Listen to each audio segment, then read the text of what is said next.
Bonjour très chers investisseurs, futurs millionnaires, je suis Franck, fondateur de la société Immomillion où on accompagne les personnes qui désirent prendre leur avenir en main grâce à l'investissement immobilier. Je suis aujourd'hui avec Michael et Marjorie de la société MV Services Bâtiment du groupe Fugibat à Mulhouse et on va leur poser quelques questions sur les travaux en général, sur la partie ameublement, décoration avec Marjorie.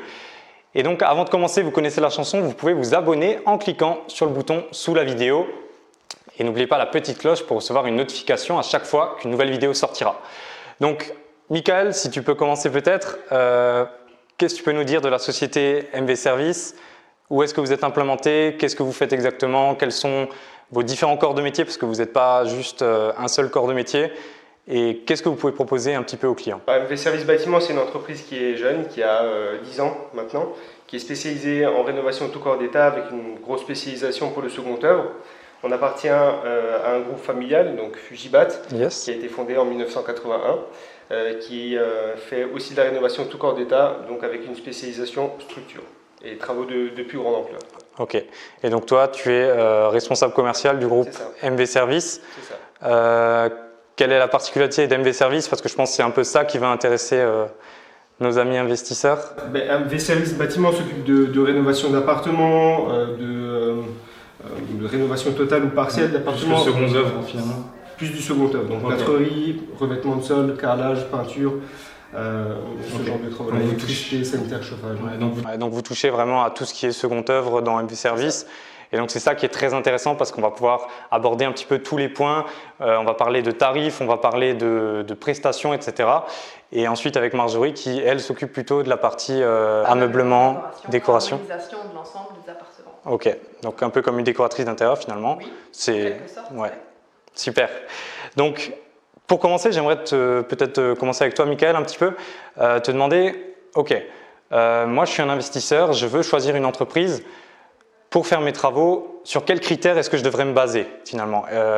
Est-ce que je dois regarder uniquement le prix? Est-ce que je dois regarder l'ancienneté de la société?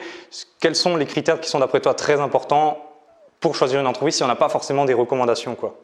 D'une part, c'est important de choisir une entreprise qui a une certaine notoriété, donc une certaine ancienneté dans la région. Une entreprise qui est capable de gérer un chantier comme le tien en tout corps d'état, donc de manière à ce que tu aies qu'un seul interlocuteur, et une entreprise qui est capable aussi de te proposer tout un tas de services comme l'accompagnement déco, comme le choix des matériaux, comme le fait de te proposer même avant signature d'aller visiter des chantiers, donc des réalisations en cours, des réalisations de chantiers terminés, donc ça c'est très important aussi.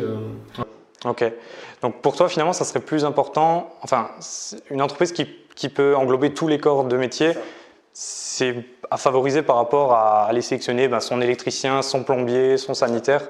Ça favorise la coordination, le fait d'avoir un seul et même interlocuteur, parce que sinon ça nécessite vraiment le fait d'avoir à chaque fois son électricien, son chauffagiste et tout, ça nécessite une présence sur place qui est quand même très importante, et donc c'est énergivore. Et surtout pour quelqu'un qui va investir peut-être loin de chez soi. Forcément, à plus forte raison. Ok, ça marche. Donc admettons, ok, j'ai choisi ma société, donc j'ai choisi de travailler avec vous parce que vous me semblez sérieux. Je vois les chantiers que vous avez déjà réalisés, vous avez une certaine expérience, vos tarifs ont l'air très bien. Comment on procède? Quelles sont les différentes étapes?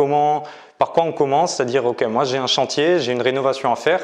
Quelle est la première étape et quelle est la première personne que je vais rencontrer finalement? Alors, la première personne que tu vas rencontrer normalement c'est moi.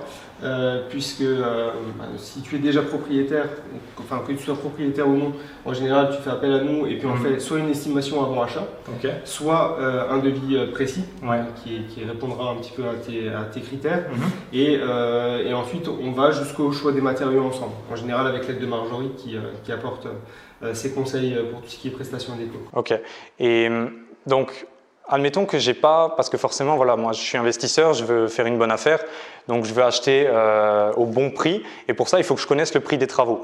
Donc comment ça se passe si je vais sur un chantier, je vois l'état du bien, mais moi je ne suis pas capable d'estimer les travaux moi-même. Est-ce que du coup on peut faire appel à vous pour faire une estimation? Quels sont les délais un petit peu? Et est-ce que il y a toujours un peu cette peur, enfin je le sais par mon expérience, d'un peu déranger l'artisan parce que peut-être que l'offre d'achat derrière ne va pas forcément passer. Comment vous voyez ça Nous, en général, quand tu n'es pas propriétaire et que tu souhaites avoir une estimation de travaux avant achat, c'est une prestation qu'on facture. D'accord. Mais c'est un montant qui est dérisoire, qui correspond simplement à la facturation du temps passé avec le déplacement, etc. Mais toi, ça te permet de te positionner clairement sur le bien ou pas, voir si c'est un investissement qui sera rentable ou pas. Donc, c'est jamais vraiment du temps perdu. Ouais. Et ensuite, effectivement, on passe à une phase plus avancée de devis détaillé. Ok. Donc dans un premier temps, donc ça serait toi qui passerais sur le chantier pour prendre les mesures, faire les estimations bien précises.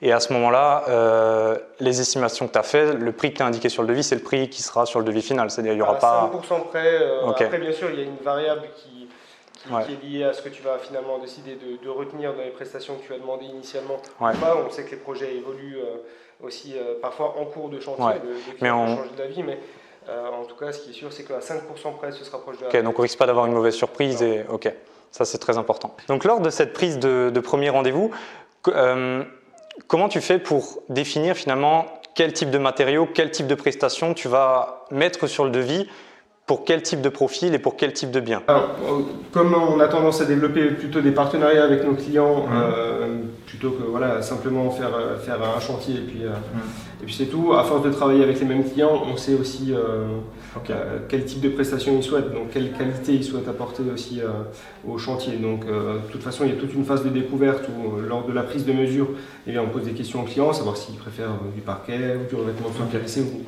peu importe, Et, du coup, et on le prévoit tout de suite dans le devis. D'accord.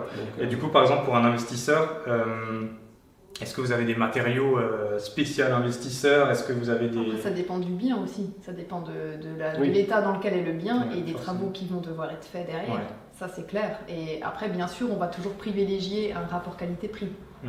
On va jamais mettre quelque chose qui ne tient pas dans le temps, ça sera jamais, c'est toujours ce qu'on fait. Et puis effectivement, pour répondre à ta question, c'est vrai qu'on sélectionne des gammes de matériaux qui sont propres au chantier investisseur, qui sont des matériaux qui sont simples d'utilisation, qui sont accessibles et qui sont aussi durables, faciles d'entretien, etc. et résistants. Et qui permettent aussi des choix décoratifs assez intéressants quand même, parce que l'harmonisation va être aussi importante à la fin. Et c'est une façon qui permet du coup de se démarquer aussi un petit peu de la concurrence. C'est clair. Et pour quelqu'un qui ne voudrait pas forcément, c'est-à-dire qui veut acheter un bien, il n'est pas encore propriétaire, donc il va visiter et il voudrait estimer ses travaux lui-même. Est-ce que tu as des petits conseils, des petits trucs et astuces? Alors je sais qu'on peut dire, tu multiplies par 400 € du mètre carré, 500 € du mètre carré. Est-ce que c'est quelque chose qui marche vraiment ou il faut réellement une certaine expérience, il faut réellement que l'artisan passe? Franchement, il faut quand même mieux un œil averti, surtout dans le bâtiment, parce qu'on a tellement de surprises en rénovation. Bien souvent, les gens reviennent derrière chez nous pour nous dire on aurait mieux fait de vous consulter ou de payer même ne serait-ce qu'un petit quelque chose pour quelque chose de concret, parce que il y a trop de vices cachés en fait. C'est ça, et puis l'estimer, avoir le bon ratio, parce qu'en fait le ratio au mètre carré varie, ça peut aller de 500 € à 1000 € du mètre carré. Ça dépend en fait de l'état de l'appartement, ça dépend des prestations qui sont demandées, ça dépend de beaucoup de choses. Donc il y a vraiment presque qu'un professionnel qui pourra évaluer tout ça sur le moment en voyant l'appartement et dire bon voilà, on est plus sur un ratio à 600, à 800 mètres carrés. Le faire soi-même, c'est quand même assez difficile. Sincèrement, on a un regard neutre par rapport à ça. Nous, l'intérêt, c'est notre client. Après, c'est pas notre appart, c'est pas… Voilà, donc l'intérêt, c'est de défendre les intérêts du client. Donc maintenant, on a un œil un peu impartial. Ça permet quand même de dire oui, là ça vaut le coup, là ça vaut pas le coup. Ok. Et est-ce que vous serez quand même capable de donner, on va dire, une grosse fourchette assez large pour, par exemple, typiquement le type de bien qu'on a fait ensemble, les appartements où voilà, c'est quand même bien pourri, mais il n'y a pas non plus de gros problèmes, où il n'y a pas forcément de fenêtres, ou alors juste une ou deux, où il y a sol, mur, plafond, l'électricité, les trucs classiques entre guillemets, ou ce qu'on a l'habitude de faire. Est-ce que c'est quand même rare qu'on atteigne par exemple 1000 € du mètre carré? Non, donc, ça arrive en rénovation globale, tout corps d'état, tout corps d'état. C'est ça, un petit peu moins sur les chantiers qu'on a déjà fait ensemble, effectivement. Mais il faut compter en général entre 500 et 700 € du mètre carré. Après, ça dépend si on veut, hors taxe. Après, ça dépend si on veut inclure aussi l'ameublement, bien sûr, ce genre de choses. Ouais, forcément, ça dépend des prestations. C'est ça. Et ce qui est bien avec vous, c'est justement que vous puissiez… C'est à la carte. Voilà, c'est à la carte, ça peut moduler vraiment le menu. Et du coup, donc je décide de travailler avec vous, c'est super, on signe le devis. quelle garantie j'ai et quelle sécurité j'ai par rapport à vous? C'est-à-dire… L'assurance, déjà, à demander à chaque fois qu'on fait des travaux avec n'importe quelle entreprise, et Ouais. les gens ne demandent pas forcément, tout ce qui est RCD Senal, les certificats Calibati, il y en a, tout ce qui est RGE, les attestations, bon, en général, les attestations URSSAF, tout ça, le client ne les demande pas, mais ce qui est vraiment primordial, c'est d'être assuré. Ok. Ça, il faut le demander à chaque fois. Il y a d'autres aspects aussi qui sont importants, hein, c'est que il ne faut pas juste signer le devis, en général, il faut essayer de demander au moins les conditions générales de vente. Oui. Très important de bien les lire, peut-être de les demander en amont, y compris le marché de travaux qui reprend un petit peu la base des conditions générales de vente. On va spécifier ensuite le prix, la date d'intervention, la date de livraison du chantier, etc. Les conditions, alors les pénalités de retard en cas de retard aussi. Ouais. Donc tout ça c'est important d'en prendre connaissance en général avant. Il y a un truc que j'ai déjà entendu et que j'ai déjà fait faire moi à certaines des personnes que j'accompagne, c'est de rédiger un contrat de travail avec l'entreprise. C'est-à-dire vraiment un contrat de travail finalement où on va écrire voilà, date de début de chantier, date de fin de chantier C'est comme estimée. un marché de travaux en fait, c'est ce que nous on fait également. Okay. Nous on rédige un marché de travaux qui permet de définir les modalités entre vous et nous en fait, hein, pour que ça soit calé. Ouais. Bon, après vous êtes déjà une entreprise d'une certaine taille, mais je sais que forcément certains auto-entrepreneurs, petites entreprises ne le font pas forcément. Oui, ça veut rien dire ça, hein. Ça c'est même des entreprises plus grandes ne le font pas aussi. Ça c'est après une question de gestion et de volonté de vouloir cadrer les choses ou pas. Vraiment ça c'est propre à chaque. Mais donc ça peut être une bonne idée si l'entreprise ne le fait pas. Enfin nous on pense qu'il le faut parce que ça permet de cadrer les choses tout de suite dès le départ, que ça soit transparent pour les deux parties et ça c'est très très important. Ça évite des discussions inutiles en cours de chantier. Et le client est averti, donc il peut se concentrer davantage sur le projet que sur les modalités qui entourent. Donc ça peut être une bonne idée de le faire au cas où l'entreprise ne propose pas. Il faut que le client comprenne vraiment qu'on travaille pour lui. On n'a aucun intérêt à lui surfacturer des choses ou à faire des choses qui ne sont pas pour lui. Donc dans ce cas, un contrat, ça permet quand même de clarifier les choses. Ouais, parce que bon, en tant que particulier, voilà, c'est pas quelque chose qu'on a forcément l'habitude de faire. On reçoit un devis, on le signe et on pense que… À juste titre, hein, parce que c'est vrai que c'est pas toujours simple de s'y retrouver. Hein. C'est sûr. C'est clair. Ok, super. Et donc, ok, on avance. J'ai signé votre devis, on commence les travaux, tout commence, on a défini une date de début de chantier, le chantier avance. Comment ça se passe pour le suivi des travaux? Est-ce que c'est toujours toi mon interlocuteur? Est-ce que j'ai un autre interlocuteur? Comment ça se passe si peut-être je suis à distance aussi? On va peut-être y venir dans un deuxième temps. Mais comment ça se passe concrètement le suivi des travaux? Est-ce qu'il y a un planning qui est mis à ma disposition? Alors, on peut mettre un rétro-planning en place, on peut le fournir au client, mais c'est vrai que en termes d'accompagnement, le rétro-planning ne sera pas contractuel parce que c'est vrai que, étant donné qu'on travaille avec de l'humain, forcément il y a des aléas qui sont liés parfois à des absences ponctuelles, etc. Donc nous, on est constamment obligé de jongler. Ce qui est important de savoir, c'est que le client, il a constamment donc moi je reste effectivement l'interlocuteur puisque c'est moi qui ai vendu le chantier, donc je m'intéresse de toute façon à mon client jusqu'au bout, jusqu'à la réception, on l'accompagne. Marjorie c'est exactement la même chose pour tout ce qui est accompagnement déco. Et après je peux faire le lien sur d'autres éléments aussi. Hein. On est une équipe, après on travaille en équipe. Mais après c'est vrai que sur le terrain, une fois que le chantier il a commencé, c'est le conducteur de travaux chez nous qui prend la main, le conducteur de travaux. et qui sera ton interlocuteur technique. Donc typiquement c'est avec lui que tu vas faire les réunions de chantier, c'est avec lui que tu vas discuter des points techniques sur place, toujours sur la base du contrat qui a été signé. Voilà, donc c'est avec lui qui fait le lien, et ensuite on réceptionne tous ensemble. Les parties un peu plus techniques aussi, on va dire. Ok, donc on continue, le chantier il avance et on arrive à la fin du chantier et est venue l'heure de la décoration un petit peu, choisir alors on se sera mis un peu avant. Ouais, choix des matériaux, on va le faire avant bien sûr, mais voilà, on arrive au moment, justement parlons-en un peu du choix des matériaux, donc choix des sols, choix de l'ambiance un petit peu, les couleurs, etc. Comment tu procèdes en général, Marjorie? Tu présentes une panel de produits? En fonction du client, c'est vraiment pareil en fonction de la personne que j'ai en face de moi. Des fois, il y a des personnes un peu comme toi qui me laissent faire. Voilà. Donc je tiens plus ou moins au courant la personne quand même de l'ambiance, mais après je fais beaucoup de choses toute seule de mon côté. Et puis il y a une liste propre et claire qui est dressée de ce que j'achète, etc. Ou alors, si le client a besoin, il suit un peu ça de plus près et on choisit ensemble. Vraiment, s'il y a besoin, je suis là. S'il n'y a pas besoin, je ne suis pas là. C'est vraiment à la carte là aussi. On a besoin d'être régulier, j'aide. S'il n'y a pas besoin, voilà. Donc en général, par contre, on va forcément amener le client à partir sur sur une harmonie qui va être comme un peu tendance. On va chercher quelque chose qui n'est pas non plus trop tendance parce qu'il faut que ça dure dans le temps. Donc il y a une espèce de juste milieu à trouver. Ça c'est l'objectif, c'est de faire en sorte que quand votre locataire va arriver, que ça lui donne envie de venir, qu'il se dise là il y a quelqu'un qui a investi pour moi, ça me fait plaisir. De trouver le juste milieu en rapport qualité-prix pour vous aussi, parce que c'est sûr qu'en déco on peut faire beaucoup de choses. Donc voilà, et puis c'est aussi l'idée de faire un projet sur mesure. Ça veut dire qu'à chaque fois qu'on va travailler avec un client, l'objectif c'est pas de faire la même chose partout. Forcément. Pour que ça change aussi à ce niveau-là. Ok. Du coup, ta prestation à toi, est-ce qu'elle est inclue directement dans le devis? Et si on veut faire appel à toi, on fait appel à toi? Ou est-ce qu'il y a... On peut faire appel à moi en amont, même si on ne réalise pas les travaux par nous, mais sinon la prestation en général elle coûte à peu près 500 € hors taxe pour toute l'organisation du chantier, la recherche, l'harmonisation, etc. Et sinon pour l'ameublement, en gros il faut compter à peu près 100 € hors taxe par mètre carré. Par mètre carré. En gros. Après je suis toujours l'objectif c'est de chercher du mobilier à des prix forcément toujours les plus bas possibles, puisque forcément l'ameublement n'est jamais la priorité pour l'investisseur, mais en même temps il faut que ça soit joli quand même.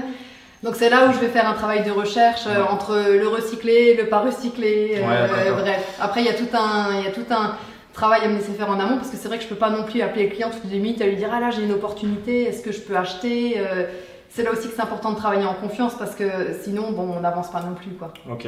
Et par rapport aux matériaux, justement, si on vient un peu sur les meubles, parce que voilà, les meubles, c'est quand même quelque chose qui est important quand on va investir en meublé pour profiter de la fiscalité et tout ça.